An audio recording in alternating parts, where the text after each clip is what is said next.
આપણે જોઈએ કે હોમ લોન મોર્ગેજ પ્રોસેસ એટલે કે શું બરાબર છે. તમે કોઈ પ્રોપર્ટી લીધી હોય તો એમાં તમે લોન લીધી હોય તો બેંક તમારા જોડે એક દસ્તાવેજ કરાવે છે, એને કહેવાય છે મોર્ગેજ દસ્તાવેજ. બરાબર છે. હવે કોઈ પણ પ્રોપર્ટી લઈએ એમાં બે ટાઈપના દસ્તાવેજ થાય છે. એક છે વેચાણ દસ્તાવેજ અને બીજો છે જે બેંક કરાવે છે એને કહેવાય છે મોર્ગેજ ડીડ એટલે કે મોર્ગેજ દસ્તાવેજ.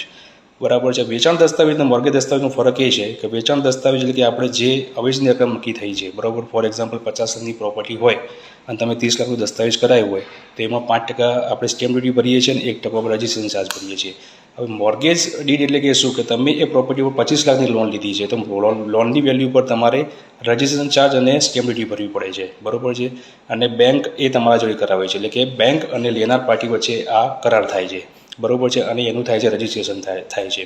હવે ફોર એક્ઝામ્પલ એમાં રૂલ્સ છે કે 50 લાખ સુધી તમે લોન લો છો તો 7,000 રૂપિયા જે સ્ટેમ્પ ડ્યુટી છે એ ફિક્સ હોય કે તમારે એટલી એમાં ભરવી પડે રજિસ્ટર ઓફિસમાં, અને 5,000 રૂપિયાની રજિસ્ટ્રેશન ચાર્જ એ તમારે ભરવું પડે, એટલે મિનિમમ 12,000 રૂપિયા એ ખર્ચો લાગે.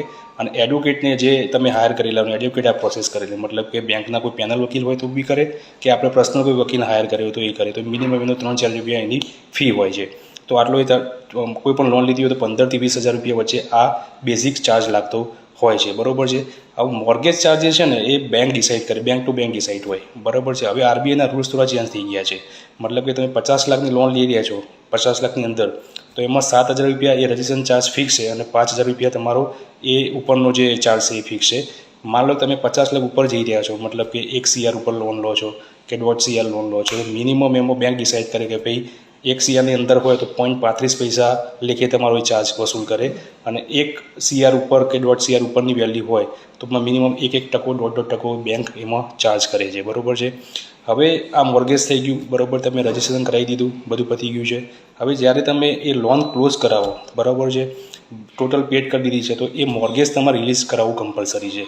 જો બેંક મોર્ગેજ તમે રિલીઝ કરવાનું ભૂલી ગયા તો તમારી એન્ટ્રી એમાં ચાલતી હોય એ જ બતાવતું હોય છે. તો બરાબર, જ્યારે તમારી બેંક લોન ક્લિયર થઈ જાય તો બેંકની NOC લેવી કમ્પલસરી છે. પછી લેટેસ્ટ લોન એકાઉન્ટનું સ્ટેટમેન્ટ કે એમાં 0 એન્ટ્રી આવી જોઈએ, બરાબર છે, એક જરૂરી છે. અને મોર્ગેજ ડીડ છે એ તમારે રિલીઝ કરાવવું પડે, બરાબર છે. અને બેંક બધું ક્લિયર કર્યા પછી 6 મહિના થાય તો એ બેંક દ્વારા આપણે સિબિલ જે જનરેટ છે એ કરાવવું પડે કે જે લેટેસ્ટ એના પર કોઈ ઇફેક્ટ ના આવી જોઈએ, બરાબર છે. તો આટલી વસ્તુ બી આપણે ખાસ ચેક કરવી જરૂરી છે, બરાબર. તો આવા જ નોલેજવાળા વિડીયો માટે પેજને ફોલો કરો, નીચે કમેન્ટ કરો. Thank you.